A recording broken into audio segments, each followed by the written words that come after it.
Hello and welcome to episode 2 of my walk through Nightingale Valley. This section is walking along the side of the brook with the melted tar barrels and the landfill. Here we go.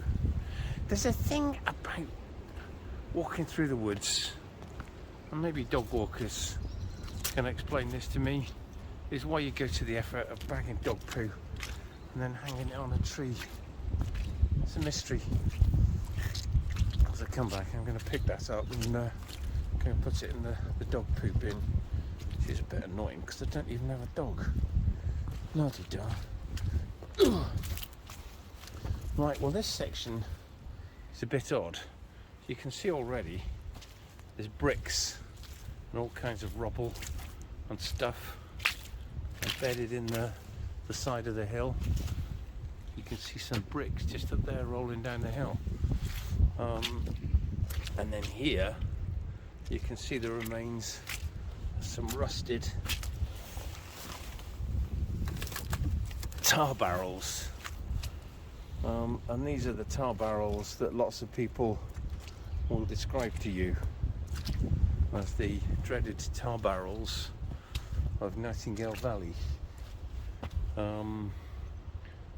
Somebody thinks that a company called Anglo Asphalt put them here back in the midst of time, but nobody really knows where they came from.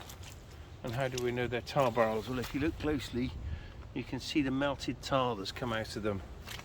I mean, back in the day the youths, there's a broken one there, another broken one there. The youths would come down here and set fires and watch the tar melt as it cascaded down the hill.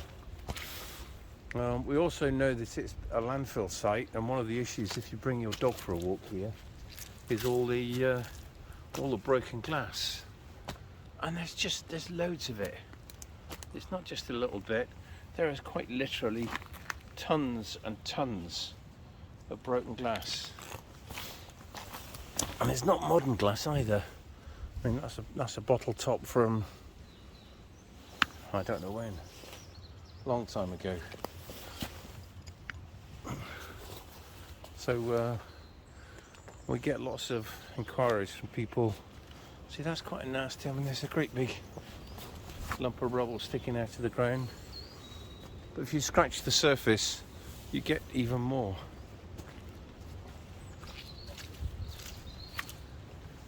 So it's quite tricky underfoot here.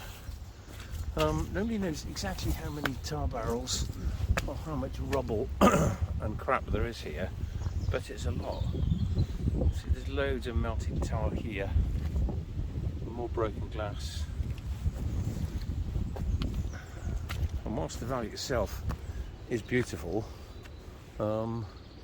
it's a bit of a shame that we have all these this blot on the landscape. And if we go up the hill you can still see the tar that has melted and run down the hill.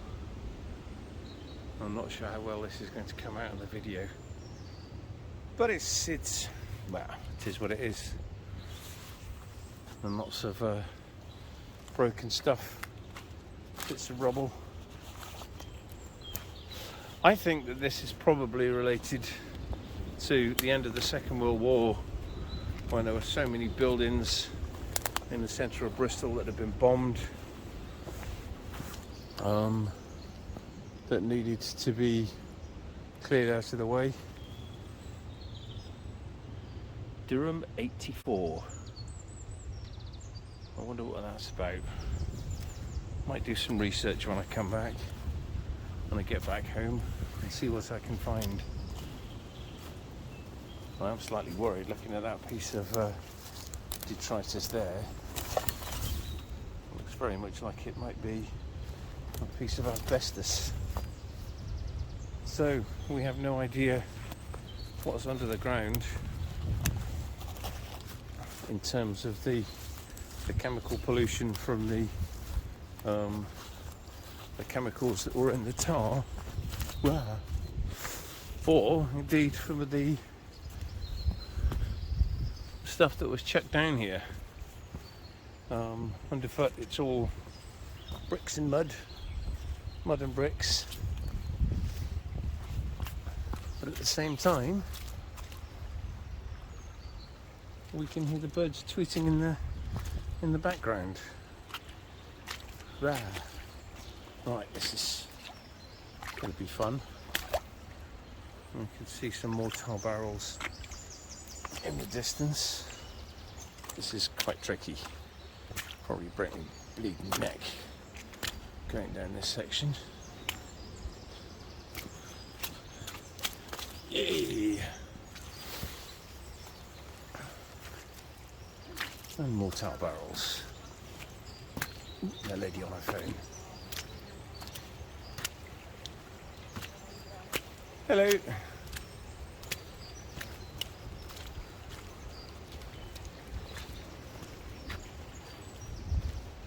Now, for the most part, the tar stays pretty still, especially in the winter. Nothing happens to it, but you can see where it kind of starts to flow.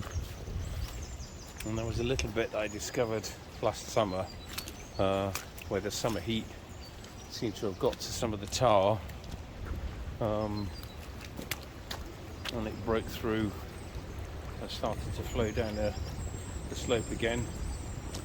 And then you can see there where a fresh flow from this summer took it down and into the stream, but it then stopped again.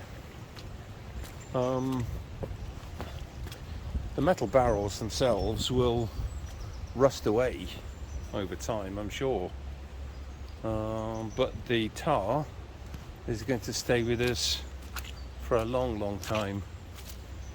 And if you look at this barrel here, you can see a lot of it is oily, mucky, dirty, horrid stuff, and not everything's melted away.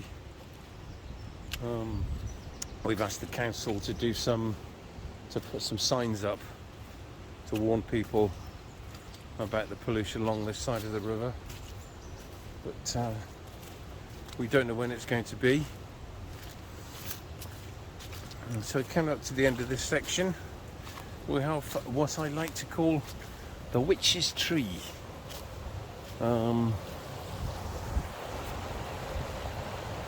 Kiddies like to build rope swings here in the summer. I suspect that there was a dam across there once upon a time, which would have created a little pond going back the way. That would have been jolly nice. But the question is, why on earth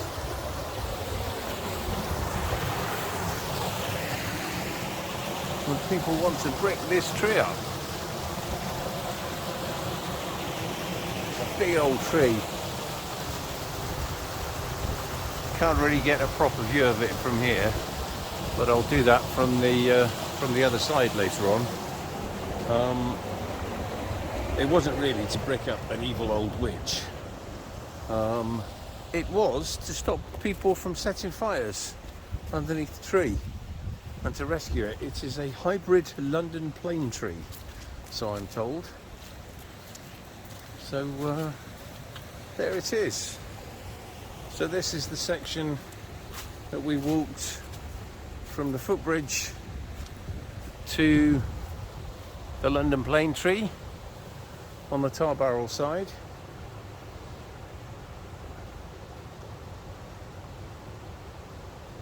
And there we are. Thank you very much.